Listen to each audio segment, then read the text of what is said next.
বর্তমান যারা বলতেছেন যে আওয়ামী লীগ সরকার ঘুমিয়ে গেছে, আওয়ামী লীগ সরকারের সংগঠন কিংবা ক্ষুদ্র কর্মী ঘুমিয়ে গেছে, আপনাদেরকে দেখাচ্ছি, আপনাদেরকে হুঁশিয়ার করে দিচ্ছি।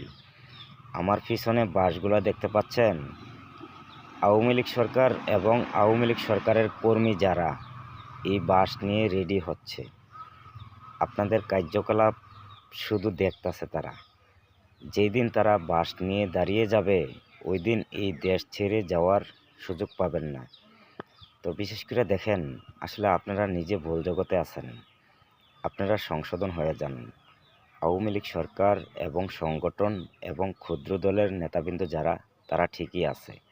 তো দেখেন, আওয়ামী লীগকে দূরে রেখে আপনারা যদি নির্বাচনটা দিয়ে দেন, আওয়ামী লীগকে যারা সারা জীবন ভোট দিয়েছে, একটা ব্যক্তিও ভোট কোনো দলকে দেবে না।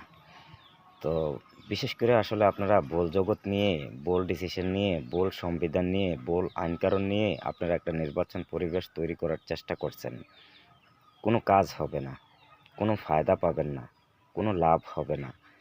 দেখেন, আওয়ামী লীগকে বাদ দিয়ে যদি নির্বাচনটা আপনারা দিয়ে দেন, তাহলে হয়তো 6 মাস, 1 বছর, 1.5 বছর, 2 বছর, তারপর কিন্তু আবার নির্বাচন পরিবেশ তৈরি করতে হবে 100%। কারণ সংবিধানের বাইরে আপনারা দেশ পরিচালনা করা সম্ভব হবে না। তো বিশেষ করে যারা বলছেন যে আওয়ামী লীগ সরকার ঘুমিয়ে গেছে, আওয়ামী লীগ সংগঠন ঘুমিয়ে গেছে, আওয়ামী লীগ সংগঠনের ক্ষুদ্র নেতাবিন্দু ঘুমিয়ে গেছে, সবাই জাগৃত আছে, সময় মতে ঠিকই দাঁড়াবে। তো আওয়ামী লীগকে দূরে রেখে আপনারা কোনো কাজ পরিপূর্ণ করতে পারবেন না, এটা আপনাদের ভুল ধারণা।